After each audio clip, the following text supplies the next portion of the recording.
میں نے ہمیشہ جماعت کی ترقی کے لیے کوشش کی ہے اور اپنے ذاتی مفادات کو جماعت کے مفادات پہ قربان کیا ہے۔ مولوی عطا اللہ بندیالوی صاحب کا اپنا ایک جماعت تھا، وہ اس کا کوئی اور نام تھا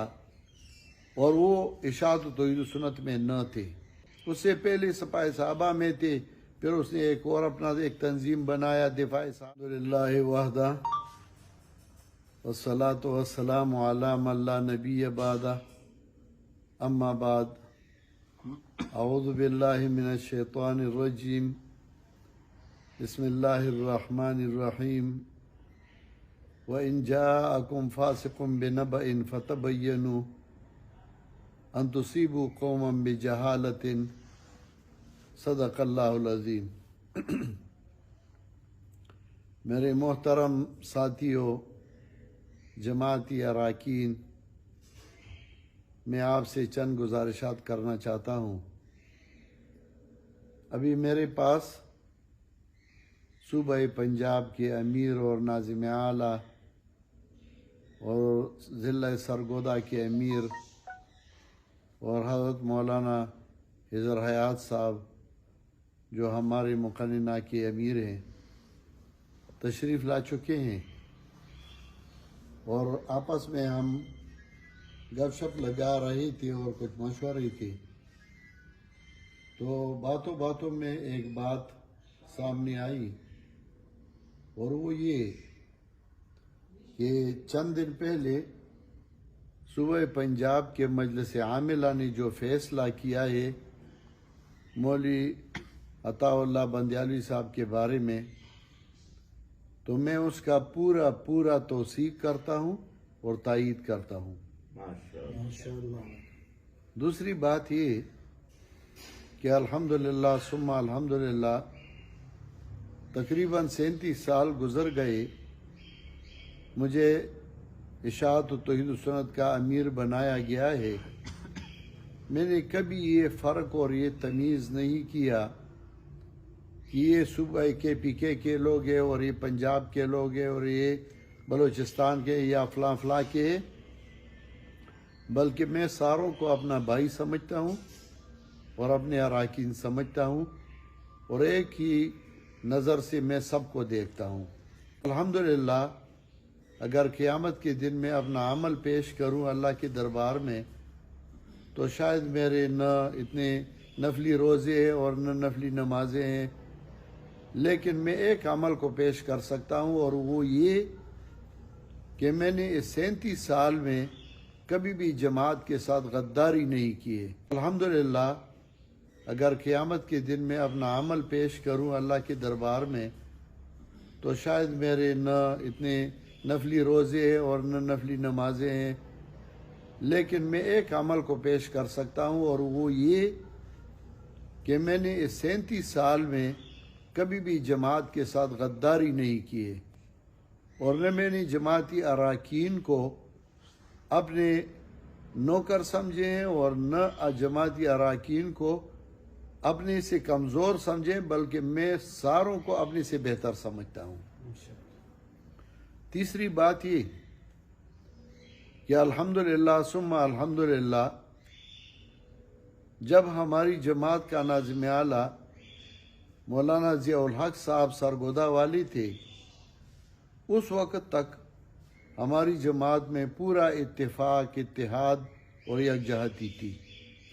اور مولانا ضیاء الحق صاحب اللہ ان کی عمر میں برکت عطا فرمائے، انہوں نے بڑی اڑکریزی سے اور بڑی محنت سے جماعت کا کام کیا تھا، اور سارے اجلاس وہ لکھتے تھے، اور اب بھی شاید وہ رجسٹر ان کے پاس موجود ہوں گے۔ اس زمانے میں مولوی عطا اللہ بندیالوی صاحب کا اپنا ایک جماعت تھا، وہ اس کا کوئی اور نام تھا، اور وہ اشاعت و توحید و سنت میں نہ تھے۔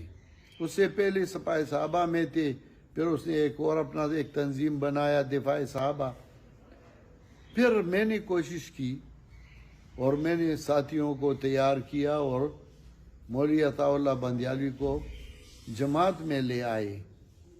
میرا یہ خیال تھا کہ یہ جماعت میں کام کرے گا اور جماعت کو اور بھی آگے لے جائے گا، پہلے تو مجھے اتنا پتہ نہ تھا پنجاب کے اکثر ساتھیوں کا، لیکن پھر آہستہ آہستہ ان کے آنے کے بعد جماعت میں تھوڑی بہت اختلافات دو بندوں میں شروع ہو گئے، کبھی ایک بندے کا دوسرے کے ساتھ، کبھی دوسرے کا تیسرے کے ساتھ، کبھی تیسرے کا چوتھے کے ساتھ، اور وہ نام میں نہیں لیتا کہ کن کن کے اختلافات آپس میں شروع ہو گئے، اور ہم ان میں صلح کراتے رہے اور کوشش کراتے رہے۔ آخر کار میرا ایک ذاتی مسئلہ تھا، جماعت کا مسئلہ نہ تھا، لیکن میرے اوپر ایک غم آیا اور اس میں حضرت شاہ صاحب تشریف نہیں لائے تو مجھے ایک دکھ پہنچا، اور وہ دکھ میں اپنی سینے میں لے گیا، لیکن میں نے ان کی مخالفت نہیں کی اور نہ آئندہ انشاءاللہ کروں گا۔ لیکن اس کو بندیالوی صاحب نے اتنا ہوا دیا کہ اطاعت امیر اور امیر کی اطاعت کرو، اور یہ مخالفت ہے، اور انہوں نے اس کو ایک جماعتی مسئلہ بنا دیا۔ وہ جماعتی مسئلہ نہ تھا، وہ میرا ایک ذاتی مسئلہ تھا، اور شاید کسی وقت وہ دور ہو جاتا، لیکن اس کو اتنا ہوا دیا، اور پھر جگہ جگہ مجھے جو کچھ انہوں نے کہا وہ اب میں ویڈیو میں نہیں کہہ سکتا شاہ صاحب کے بارے میں، لیکن پھر بھی انہوں نے جو کوشش کیا وہ تو کیا۔ میں سوچ رہا تھا کہ تو میرا ایک ذاتی مسئلہ تھا، اور یہ جماعت میں یہ لوگ لے آئے، اب اس کا اور کوئی چارہ نہیں ہے بغیر صلح کے، کیونکہ میں یہ سمجھ رہا تھا کہ میرے ذاتی مسئلے کو میں جماعت میں کیوں لاؤں، تو اس کے لیے صلح کا ایک طریقہ بنایا گیا، اور گجراوالا میں ہماری صلح ہو گئی اور بات ہی ختم ہو گئی۔ بس شاہ صاحب نے بھی معذرت کر لی کہ اس وقت میں بیمار تھا، یا اور جو کچھ تھا میں نے بھی مان لیا، لیکن اس کے بعد پھر بندیالوی صاحب میرا مخالف بن گیا، اور پھر آہستہ آہستہ انہوں نے جو کچھ چال چلایا وہ تو سب کو پتہ ہے، لیکن بندیالوی صاحب سے کیا گلہ شکوہ، وہ تو اپنے بھائیوں اور بھتیجوں کو بھی لڑاتا ہے، اور ان کے بھتیجوں نے خود میرے ساتھ رابطہ کیا تھا، مجھے دعوت دے رہے تھے سرگودا کا، لیکن میرا غیرت یہ تقاضا نہیں کرتا کہ میں کسی کے گھر میں گھس کر اس کی مخالفت کروں اور ان کے خاندان میں اختلاف پیدا کروں، اگرچہ انہوں نے کیا ہے، ہم بھائیوں میں بھی پھوٹ ڈالنا چاہتے تھے، لیکن الحمدللہ کامیابی نہیں ہوئی۔ پھر اس کے بعد وہ کہتے تھے کہ کوئی ہے کہ حسین کا کردار ادا کرے، میں نے کہا میں حسین کا تابعدار ہوں، میں یہ کردار ادا کروں گا۔ تو بندیالوی صاحب اور مولا حضرایات صاحب کا آپس میں اختلاف تھا، تو حضرایات صاحب اگرچہ نہیں مانتے تھے، لیکن میں نے ان کو لے گیا سرگودا اور ان کے گھر لے گیا، تو اپنے گھر میں انہوں نے ان کے ساتھ ہاتھ بھی نہیں ملایا، اور پھر جب میں نے چائے پینے سے انکار کر دیا، میں نے کہا میں تو چائے نہیں پیتا ایسے لوگوں کا جو اپنے گھر میں مہمانوں کی عزت نہیں کرتا، پھر مجبور ہو گئے، اور پھر مولا حضرایات صاحب سے کچھ باتیں کی، میں نے حسن کا کردار ادا کیا الحمدللہ، لیکن اس کے بعد مخالفت اس نے اور بھی بڑھا دی، اور نتیجہ یہ نکلا کہ شاہ صاحبان نے نہ میرے خلاف کچھ کہا ہے، نہ میں ان نے کہا ہے، اور نہ آئندہ انشاءاللہ کہیں گے۔ گجرات کی عزت میری عزت ہے، وہ میرا عزت کرتے ہیں، میں ان کا عزت کرتا ہوں۔ کراچی میں ہم ملے، بڑے اچھے انداز میں انہوں نے مجھے جو عزت دی وہ میں جانتا ہوں، اور میں نے ان کو جو عزت دیا وہ جانتے ہیں، دونوں باپ بیٹے۔ لیکن پھر 15 تاریخ کو چند بندوں کا جو اجلاس ہوا، جو سابقہ شورا کے کچھ اراکین تھے، اس میں علامہ بندیالوی صاحب نے جو باتیں کی صرف اسی لیے کہ مجھے اور شاہ صاحبان کو لڑائے، میں اس کو سمجھتا تھا۔ میں اس کے بعد گیا گجرات، ضیاء الرحمن ناصر کے مدرسے میں جلسہ تھا، اور میں نے ادھر حضرت سید عنایت اللہ شاہ بخاری رحمۃ اللہ علیہ کی تعریفیں شروع کی سب سے پہلے، تاکہ میں یہ بتا دوں کہ میں اس لیے نہیں آیا ہوں، اور انشاءاللہ نہ آئندہ ایسا ہوگا۔ ہاں ٹھیک ہے، اکٹھے نہیں چلتے، ان کی مرضی ہے، جیسی ان کی مرضی ہو میں اس پہ کی مخالفت نہیں کرتا، لیکن بندیالوی صاحب نے جو کوشش کی کامیاب نہیں ہوں گے انشاءاللہ۔ اور پھر اس کے بعد شجاع آباد میں یا دوسری جگہ پہ جو جلسے تھے شاہپور میں، اس میں حافظ انس نے مجھے فون کیا کہ حضرت علامہ محمد جمشید صاحب تشریف نہیں لا رہے ہیں، اور ہم نے مولانا فرید احمد صاحب سے رابطہ کیا ہے، انہوں نے کہا کہ اگر بندیالوی صاحب ہو تو وہ نہیں آئیں گے۔ تو حذیفی صاحب نے بندیالوی کو فون کیا ہے کہ تم نہ آؤ ہمارے جلسے میں، تو ہم نے ان کو بھی منع کیا، اور اگر احمد جمشید صاحب بھی نہ آئے تو ہمارا جلسہ خراب ہو جائے گا، لہٰذا آپ ان کو فون کریں کہ وہ آئے۔ تو میں نے مولوی احمد جمشید کو فون کیا کہ آپ جائیں ادھر، کیونکہ انہوں نے اس کو منع کیا ہے۔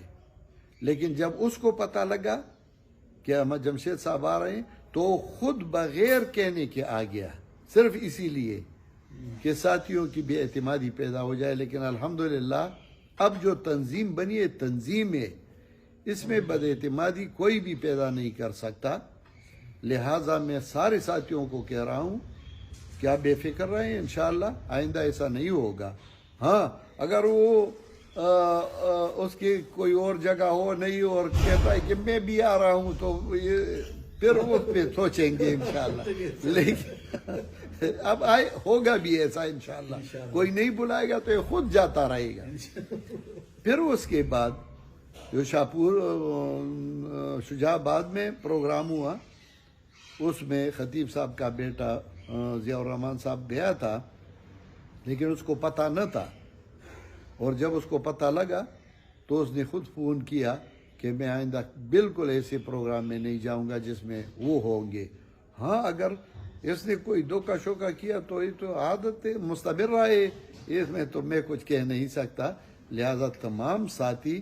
الحمدللہ متفق ہے، اور صوبہ پنجاب کے ساتھیوں نے جو فیصلہ کیا ہے میں اس کی پوری تائید اور حمایت کرتا ہوں۔ وآخر دعوانا الحمدللہ۔